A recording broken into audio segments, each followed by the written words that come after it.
On arrive aujourd'hui au chapitre 6 de l'évangile de Matthieu, dans la partie du Sermon sur la montagne, où Jésus va s'adresser à la pratique religieuse, une pratique qui ne doit pas être hypocrite. Parce que la religion et l'hypocrisie, malheureusement, depuis toujours, déjà à l'époque, étaient deux termes qu'on associait facilement chez les personnes qui disent vivre pour Dieu. Pourquoi ou pour qui agissons-nous? Pourquoi venons-nous à l'Église? Pour qui? Ou alors pourquoi donnons-nous de l'argent, ce qui va être le sujet de la parole de Jésus d'aujourd'hui? Est-ce par amour, selon la générosité de notre Père Céleste, ou par solidarité, ou est-ce pour en tirer un avantage personnel? Alors que dit Jésus là-dessus? Regardons ensemble dans le verset 1 du chapitre 6, ce que dit Jésus. « Gardez-vous bien de faire des dons devant les hommes pour qu'ils vous regardent, sinon vous n'aurez pas de récompense auprès de votre Père Céleste. Donc, lorsque tu fais un don à quelqu'un, ne sonne pas de la trompette devant toi, comme le font les hypocrites dans les synagogues et dans les rues, afin de recevoir la gloire qui vient des hommes. Je vous le dis, en vérité, ils ont leur récompense. Mais toi, quand tu fais un don, que ta main gauche ne sache pas ce que fait ta droite, afin que ton don se fasse en secret, et ton Père, qui voit dans le secret, te le rendra. »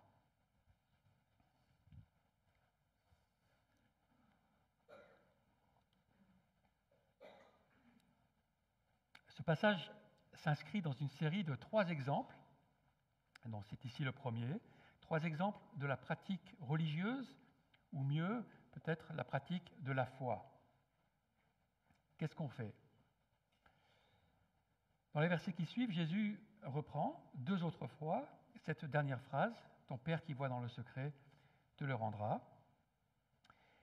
Donc au verset 6 pour la question de la prière et au verset 18 pour la question du jeûne.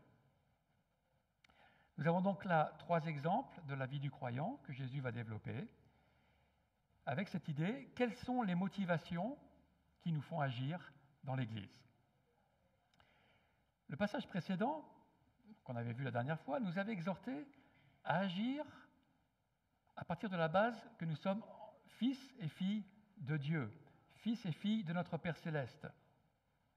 Nous avions dit que, de même que Dieu est généreux envers tous, nous sommes aussi appelés à l'imiter.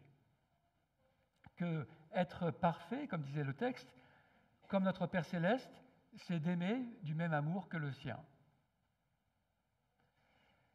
C'est Dieu notre Père qui est notre source, et c'est pour lui, pour sa gloire, que nous agissons, avec un amour qui provient de lui, qui provient de notre relation avec lui. Mais si Jésus adresse ce sujet de l'hypocrisie, c'est parce qu'il connaît bien la nature humaine. Il connaît notre tendance charnelle à nous mettre au centre de tout et en fin de compte à agir pour nous-mêmes, tout en faisant croire aux autres que ce n'est pas le cas. Il y a une différence entre l'apparence et la motivation. Et Jésus, dès le début, il veut purifier son Église qui se constitue.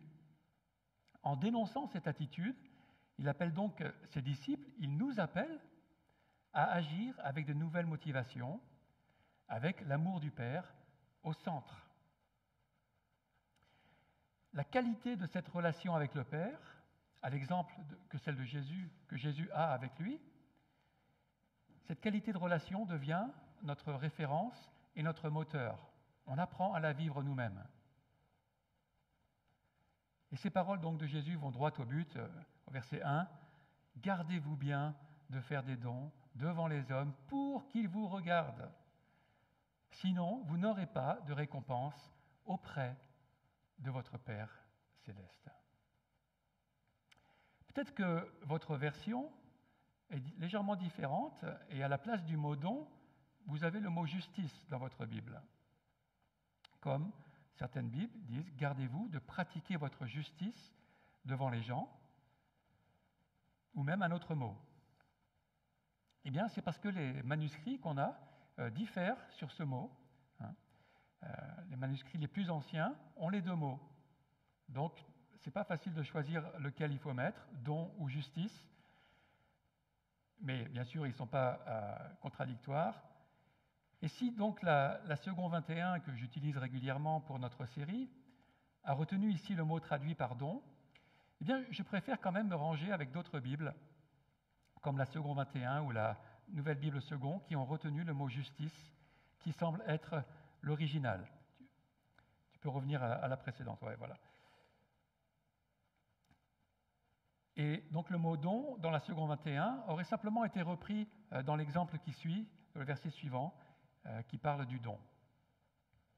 Parce que, en fin de compte, quand on voit la structure de tout ce passage, le verset 1 est comme une introduction aux trois exemples qui suivent, qui sont sur l'aumône, la prière et le jeûne, et donc qui concernent la pratique en général de cette justice qui était déjà le thème de tout le chapitre précédent, je ne sais pas si vous vous rappelez, et qui est cette justice dans le sens d'une attitude juste devant Dieu.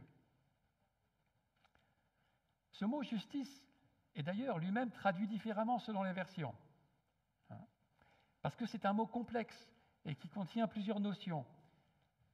Et donc, ces notions qu'il faut déterminer selon le contexte. Pour choisir des mots en français, comment on le traduit, ce mot justice. Et ici, cette justice dont il était question au chapitre 5, verset 20, c'est cette justice qui doit dépasser celle des pharisiens. Jésus avait dit, si votre justice ne dépasse pas celle des pharisiens, vous n'entrerez pas dans le royaume des cieux. C'est une justice qui n'est pas suffisante, c'est une justice qui est superficielle, ce n'est pas une justice qui correspond à ce que Dieu cherche. Jésus avait commencé à expliquer ce qu'était cette justice, la profondeur de cette justice, par 6 premiers exemples, comme nous avons vu, ces 6 antithèses, qui expliquaient ce qu'est une juste interprétation de la loi, pas selon la tradition, mais selon l'intention originelle de Dieu. Et donc, cette pratique de ce qui est juste, ce n'est pas seulement dans l'apparence, devant les autres, mais c'est jusque dans les motivations. La justice dans ces passages, c'est la conduite qui est approuvée de Dieu. C'est ce qu'on appelle la piété personnelle envers Dieu, ou comme le traduit la Bible du Semeur, c'est ce que vous faites pour obéir à Dieu. La parole de vie avait fait bien ressortir le sens de ce verset en disant « Attention, quand vous faites ce que la loi de Dieu demande, donc c'est ce mot justice, quand vous faites ce que la loi de Dieu demande, ne le faites pas devant tout le monde pour que les gens vous regardent. » Alors, qu'est-ce qui se passe ? Remarquons de suite, ce n'est pas d'agir devant les autres en soi qui pose un problème. Autrement, on ne ferait plus rien en commun. On devrait tous rester comme ça sans rien faire. Mais le problème, c'est de le faire pour qu'il nous regarde. Au chapitre précédent, au verset 16, Jésus avait dit une chose qui pourrait paraître contradictoire avec ce qu'il dit ici. Il disait que de la même manière, votre lumière brille devant les hommes afin qu'ils voient votre belle manière d'agir et qu'ainsi ils célèbrent la gloire de votre Père céleste. Le but de la belle manière d'agir, ici, c'est de glorifier Dieu, c'est la gloire de Dieu, parce que nous reconnaissons et nous disons que toute bonne chose, en fin de compte, vient de lui. Le problème que Jésus adresse dans notre passage, c'est de faire des bonnes œuvres avec notre propre gloire comme objectif, au lieu de les faire en étant animés par l'amour qui vient de Dieu et pour que Dieu en soit glorifié.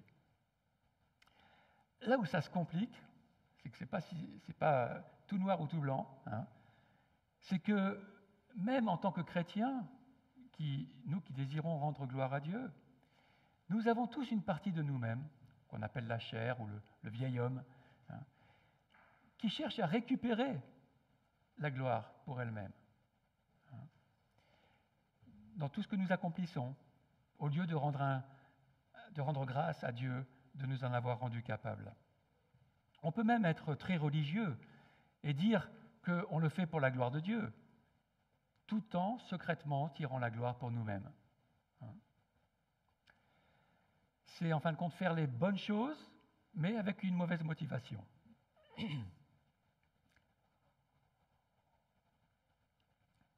Et franchement, je ne suis pas exempt de ce piège, de ce péché, qui se trouve en fait être un vol de la gloire de Dieu, cette gloire qui lui appartient, pour me l'accaparer.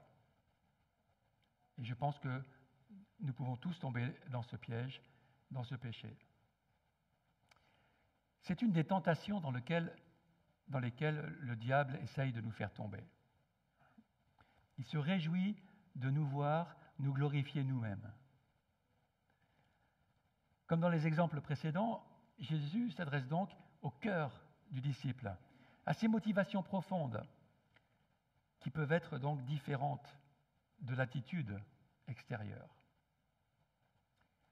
S'il fait cela, c'est pour les conduire dans une vie qui est véritable et vraiment abondante, pour nous conduire dans une vie qui abonde de cette relation avec Dieu, de l'amour de Dieu, de la gloire de Dieu, et non pas une vie qui, en fin de compte, se limite à nous-mêmes.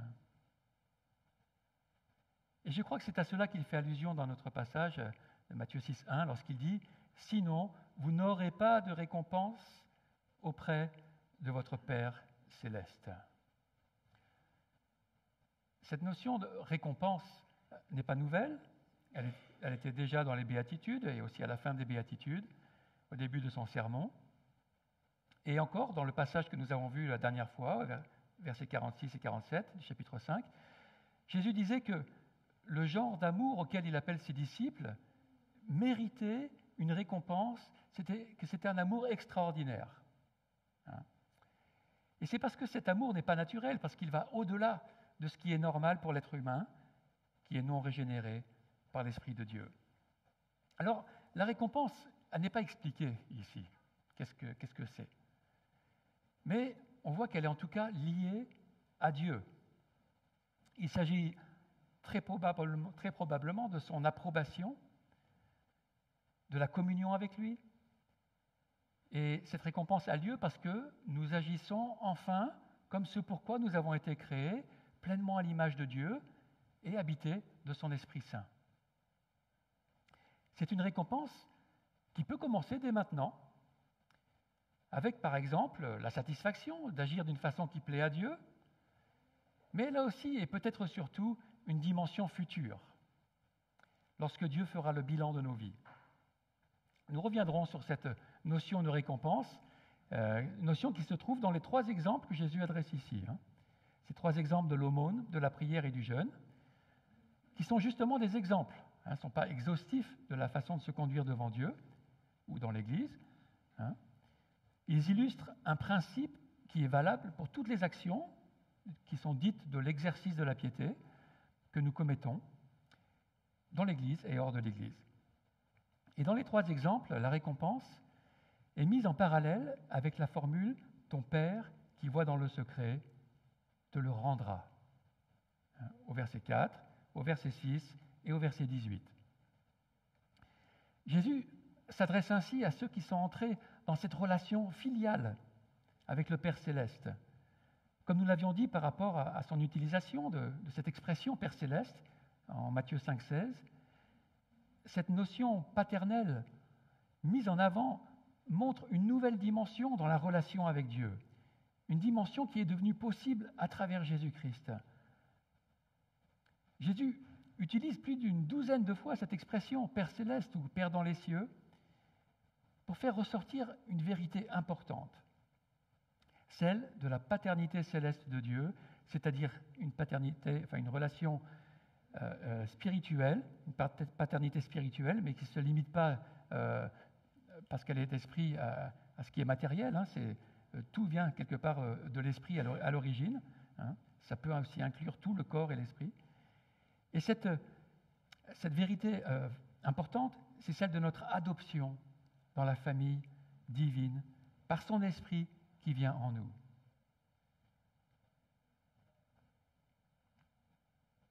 C'est ainsi qu'il veut que nous considérions Dieu désormais dans cette relation filiale, dans une intime proximité. Car un Père qui est aux cieux, ça ne veut pas dire qu'il est absent, qu'il serait distant ou déconnecté.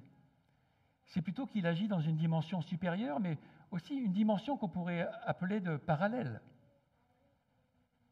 Une dimension qui lui permet autant d'agir sur la terre que de voir dans le secret de nos cœurs, de nos vies personnelles. Ce qu'on fait, et surtout pourquoi on le fait, est donc important pour notre Père céleste.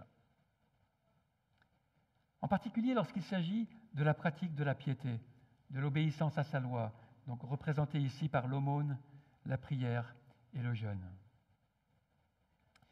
Le problème, c'est que même la religion a été détournée par les humains pour se servir eux-mêmes, pour leur intérêt personnel, plutôt que pour servir Dieu.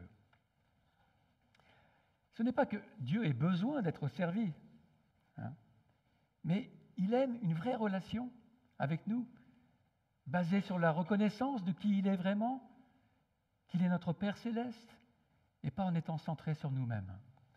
Donc au verset 2, Matthieu 6,2 dit « Donc, lorsque tu fais un don à quelqu'un, ne sonne pas de la trompette devant toi comme le font les hypocrites dans les synagogues, dans les rues, afin de recevoir la gloire qui vient des hommes. Je vous le dis en vérité, ils ont leur récompense. Ils l'ont déjà. Les hypocrites qui agissent en faisant croire qu'ils obéissent à Dieu pour lui-même, alors qu'ils agissent pour avoir l'admiration des autres, ils n'auront pas d'autre récompense que cette illusion que peuvent se faire les autres sur leurs prestations. Il est vrai que faire un don à quelqu'un, autrement appelé l'aumône, était une pratique demandée dans la loi de Dieu. Il faut d'ailleurs remarquer que le mot traduit ici par don ou par aumône a en fait à l'origine une portée plus large que de simplement donner de l'argent. Dans l'Ancien Testament, il s'agit même de la compassion de Dieu à notre égard.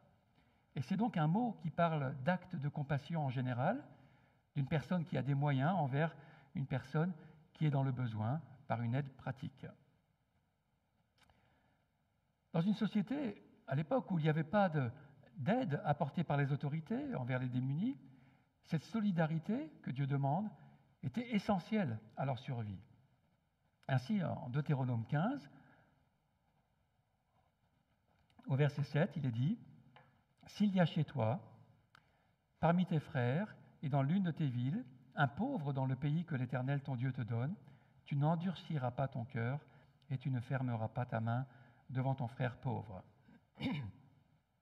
Juste pour préciser, ce texte de Deutéronome, c'est dans les 5 premiers livres de la Bible, c'est ce qu'on appelle la loi. Donc c'est quelque chose qui est très très ancien, déjà plus de 1000 ans avant Jésus-Christ. Et au verset 14, je continue au verset 8, « Au contraire, tu lui ouvriras ta main et tu lui prêteras de quoi pourvoir à ses besoins. Veille bien à ne pas avoir un regard mauvais envers ton frère pauvre, au point de ne rien lui donner. Il crierait à l'Éternel contre toi et tu te chargerais d'un péché. Donne-lui, et que ton cœur ne rechigne pas à le faire, car c'est à cause de cela, l'Éternel ton Dieu, te bénira dans tous tes travaux et dans toutes tes entreprises. Il y aura toujours des pauvres dans le pays. Et c'est pourquoi je te donne ce commandement. Tu ouvriras ta main à ton frère, à celui qui vit dans la misère et la pauvreté dans ton pays. » Et au verset 14, on comprend que ce qu'on donne vient en fait de Dieu, car il est dit de partager ce que tu auras grâce à la bénédiction de l'Éternel ton Dieu. Donner l'aumône était donc une activité religieuse, pratiquée du temps de Jésus, avec la prière et le jeûne. Mais Jésus, il en dénonce ici les dérives. Comme ce commandement de donner est coûteux, n'est-ce pas? On ne le fait pas vraiment naturellement. Et notre chair se dit, autant que ça me rapporte quelque chose quand même, comme apparaître quelqu'un de bien dans la société. Alors on sonne de la trompette, comme le dit Matthieu 6,2, pour rendre les gens attentifs à notre geste. Dans l'Ancien Testament, on sonnait de la trompette pour des événements importants, liés au peuple tout entier, comme des cérémonies sacrificielles, ou lors d'une procession avec l'Arche de l'Alliance, ou lors d'une mobilisation militaire, ou lors de l'accession d'un nouveau roi, Et dans cette même idée, peut-être vous avez lu cette semaine ce texte qu'on était encouragé à lire dans 1 Thessaloniciens 4,16, même l'arrivée du Messie est aussi prévue de se faire au son de la trompette. C'est dire l'importance que ces gens accordaient à leur geste, de sonner de la trompette. L'importance qu'ils accordaient à ces dons qu'ils faisaient. C'est un événement à ne pas manquer. Il ne va pas passer inaperçu. Alors il est possible qu'ils faisaient effectivement sonner de la trompette avant de donner, bien que ce ne soit pas relevé ailleurs, mais il est probable que Jésus ici utilise une façon de parler, une image, pour montrer qu'on va s'assurer de l'attention des autres lorsque nous faisons le geste de donner. On le fait savoir d'une manière ou d'une autre, avec ostentation, pour s'en attribuer le mérite. Mais ce mérite, leur récompense, s'arrêtera là. Ça n'ira pas plus loin. La gloire des hommes, toujours au verset 2, est celle qu'ils ont premièrement recherchée, et c'est la seule qu'ils auront. Pas celle de l'approbation divine. Ils n'ont pas glorifié Dieu comme ils auraient dû. Alors comment aurait-il dû donner ? Comment devons-nous donner ? C'est ce que Jésus explique au versets 3 et 4. Mais toi, quand tu fais un don, que ta main gauche ne sache pas ce que fait ta droite, afin que ton don se fasse en secret. Et ton Père, qui voit dans le secret, te le rendra. Jésus aimerait que nous donnions en étant conscients que tout nous vient du Père et que c'est dans sa dépendance que nous pouvons faire participer d'autres dans le besoin à ce qu'il a permis que nous ayons. Bien sûr, lorsque Jésus dit que ta main gauche ne sache pas ce que fait ta main droite, c'est une figure de style. Les mains ne savent pas quelque chose par elles-mêmes. Mais une figure de style pour dire qu'on ne prête pas attention au geste lui-même, à notre action de donner, et qu'on ne cherche pas à le faire savoir.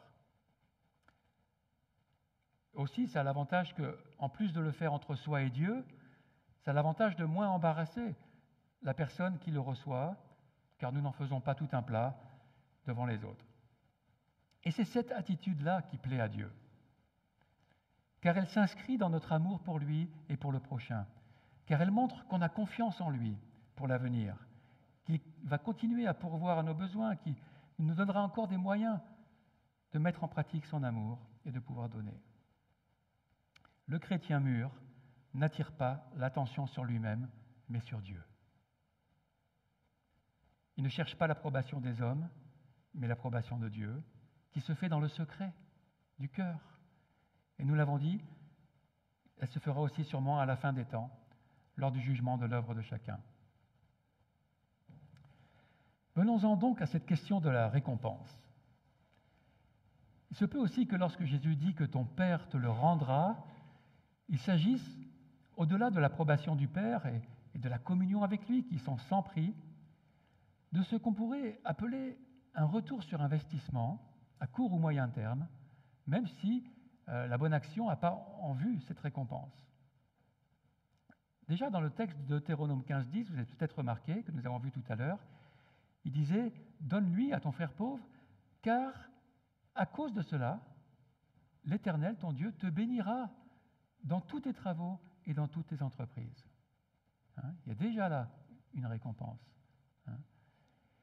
Et puis, il y a aussi un beau passage dans le livre de Ruth, lorsque Boaz apprend la compassion que Ruth a eue pour sa belle-mère qui est devenue veuve, et lorsqu'il rencontre Ruth, en Ruth chapitre 2, verset 11, il lui dit « On m'a rapporté tout ce que tu as fait pour ta belle-mère, depuis la mort de ton mari, et comment tu as quitté ton père et ta mère et le pays de ta naissance pour aller vers un peuple que tu ne connaissais pas auparavant.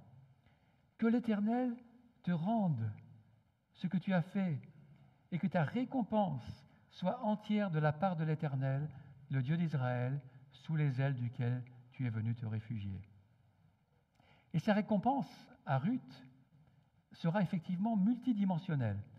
Elle retrouvera un bon mari, elle ne sera plus la petite veuve étrangère et démunie, elle intégrera le peuple de la promesse et se retrouvera être l'arrière-grand-mère du grand roi David. et donc une des grandes femmes de la lignée du Messie que l'on retrouve dans la généalogie de Jésus-Christ. Selon la prière de Boaz, l'Éternel lui a donc rendu, dès son vivant, une récompense pour sa belle attitude qu'elle a eue envers sa belle-mère, avec des retombées pour sa descendance. Mais on peut aller plus loin dans cette notion de récompense ultime, on l'a déjà dit, avec une récompense dans le monde à venir. Plusieurs autres passages de Matthieu vont dans ce sens. Par exemple, en Matthieu 19, 21, Jésus dira au jeune homme riche qui lui demandait ce qu'il devait faire, il lui dit à la fin, « Si tu veux être parfait, va vendre ce que tu possèdes, donne-le aux pauvres, et tu auras un trésor dans le ciel, puis viens et suis-moi. » Ce trésor dans le ciel, Jésus en parle justement dans notre chapitre 6, juste après nos 3 exemples, ici. Nos 3 exemples de piété, au verset 19. Et c'est un passage qui sert en même temps de conclusion à ces 3 exemples et aussi d'introduction au passage suivant. Il dit « Ne vous amassez pas des trésors sur la terre, où les mythes et la rouille détruisent et où les voleurs percent les murs pour voler, mais amassez-vous des trésors dans le ciel. » Donc ce n'est pas pour maintenant. Où les mythes et la rouille ne détruisent pas et où les voleurs ne peuvent pas percer les murs ni voler. En effet, là où est ton trésor, là aussi sera ton cœur. Ce trésor qui s'amasse dans le ciel peut donc tout à fait être en lien avec ce que nous avons donné. Nous l'avons vu avec le jeune homme riche. Et que le Seigneur nous rendra ensuite. C'est un peu comme un investissement pour l'avenir. Notons que ce que le Seigneur nous rendra est aussi en lien avec la prière et le jeûne, dans les 2 exemples suivants. Et ce n'est pas seulement relié aux dons que l'on fait. Ce que le Seigneur nous rendra en fonction de ce que nous faisons dans le secret de sa présence, ces trésors qui s'amassent dans le ciel. Et donc, premièrement, on l'a dit, sa présence approbatrice, cette louange d'un père pour la belle action de son enfant, une communion parfaite avec lui, une communion débordante de joie et de gloire qu'on a du mal à imaginer encore. Mais cela n'exclut pas toute autre richesse qui serait liée à l'abondance de Dieu, qui possède tout, et cette abondance qu'il partagera avec nous. Et c'est une bénédiction qui peut aussi commencer dès maintenant, au milieu des difficultés de cette vie. Maintenant, et nous terminerons par cela, il ne faudrait pas croire que ce que nous pratiquons nous obtient le salut, que nos péchés seraient pardonnés par les dons, les prières et les jeûnes que nous faisons. Ça, c'est la religion. Ce n'est pas l'Évangile. Ce n'est pas ce qu'enseigne Jésus. Mais Dieu est attentif, quand même, à nos actions de piété, si elles sont sincères, si elles sont faites pour être avec lui, dans le secret, dans le cœur. Et nous avons un exemple concret de cela, parmi d'autres, avec celui de Corneille. Corneille qui était un centurion romain et que nous trouvons en Acte 10. Alors lisons ce qui est dit de lui et la façon dont Dieu est attentif aux actions de Corneille. Verset 1, il y avait à Césarée un homme appelé Corneille qui était officier dans la troupe romaine appelée cohorte italienne. Il était pieux et il craignait Dieu. Il craignait pas dans le sens d'avoir peur, mais dans le sens de respecter. Avec toute sa maison. Il donnait beaucoup d'argent au peuple et ne cessait de prier Dieu. Donc c'était quelqu'un qui était pieux. Verset 3, vers 3 heures de l'après-midi, il vit clairement dans une vision un ange de Dieu entrer chez lui et lui dire « Corneille !» Il fixa les regards sur lui et, rempli de crainte, répondit « Qu'y a-t-il, Seigneur ?» L'ange lui dit « Tes prières et tes dons, les dons que tu as faits, sont montés devant Dieu et il s'en est souvenu. » Nous retrouvons ici exactement le mot don, le même mot don que dans notre texte de Matthieu. Alors remarquez que Dieu y a été attentif au point de lui envoyer son ange, puis ensuite de lui envoyer l'apôtre Pierre, qui lui expliquera alors et seulement alors, comment être sauvé. Ce ne sont pas ces dons qui lui ont procuré le salut, mais avec ses prières, ces dons sont montés vers Dieu, qui s'en est souvenu, et c'est une formule qu'on peut rapprocher de cette formule, le Père te le rendra, parce qu'il est attentif. C'est intéressant de voir la réaction de Pierre lorsqu'il arrive chez Corneille. Au verset 34, il dira « En vérité, je reconnais que Dieu ne fait pas de favoritisme et que dans toute nation, celui qui le craint et qui pratique la justice lui est agréable. » On retrouve ce mot « justice » de notre texte de Matthieu. Et ce mot que Pierre avait entendu de la bouche de Jésus, il faisait partie de ceux qui écoutaient cet enseignement de Jésus dans son sermon sur la montagne. Et donc cette justice qui se pratique, et en particulier ici, par la prière et les dons, et qui est agréable à Dieu. Et Pierre expliquera alors à Corneille la bonne nouvelle du salut en Jésus-Christ, crucifié pour ses péchés, ressuscité pour qu'il soit pleinement rendu juste devant Dieu. Il n'est pas rendu juste par ses offrandes et par sa prière. Et il terminera ainsi en disant au verset 42, « Jésus nous a ordonné de prêcher au peuple et d'attester que c'est lui que Dieu a désigné juge des vivants et des morts. Tous les prophètes rendent de lui le témoignage que toute personne qui croit en lui reçoit par son nom le pardon des péchés. » Ce ne sont pas les œuvres qui sauvent du péché, c'est la foi en Jésus-Christ. Mais les œuvres, la piété qu'on peut avoir, montrent l'attitude de notre cœur, et Dieu, qui voit dans le secret, qui voit dans notre cœur, y est sensible. Nous apprenons au passage, au verset 42, que c'est en fait Jésus lui-même qui jugera, donc qui rendra à chacun selon ses œuvres, ceci en plein accord avec le Père. Et cela est confirmé par Jésus dans le dernier chapitre de la Bible, Apocalypse 22, 12. Jésus dit « Je viens bientôt et j'apporte avec moi ma récompense pour rendre à chacun selon ses œuvres. » C'est le même mot « rendre » que nous avons dans notre passage de Matthieu. Dieu, Père, Fils, Saint-Esprit, voit dans le secret de nos cœurs. Il désire nous avoir avec lui sur la même longueur d'onde, dans cette intimité, dans cette communion de son amour et de sa joie, dans ce qui lui est agréable. Alors quoi que nous fassions, que notre motivation soit donc toujours de lui plaire, indépendamment de ceux qui nous entourent. Que ce soit une motivation basée sur la reconnaissance qu'on a envers Dieu. Et puis, si nous avons déjà exercé ces actes de compassion, de faire l'aumône, de donner à des personnes dans le besoin, qui sont plus démunies, eh bien, continuons à le faire dans le secret du Père. Et si nous n'en avons pas l'habitude de donner, vous comprenez maintenant que c'est quelque chose qui lui est agréable, qui est agréable à Dieu. Une chose qu'il fait lui-même, ça fait partie de son attitude à notre égard. Expérimentons ensemble les paroles de Jésus qui sont relevées en Actes 20-35, qu'il y a plus de bonheur à donner qu'à recevoir. Essayez pour voir si vous ne l'avez pas déjà fait, mais que cela se fasse dans le secret du Père. Et vous allez voir que si vous le faites, eh bien votre chair voudra en tirer fierté. Mais alors, dites-lui que cette idée ne vient pas d'elle. Ce n'est pas une idée qui vient d'elle, mais c'est une idée qui vient de Dieu, au départ. Dieu qui nous apprend à agir comme lui, à devenir comme lui. Prions quelques instants.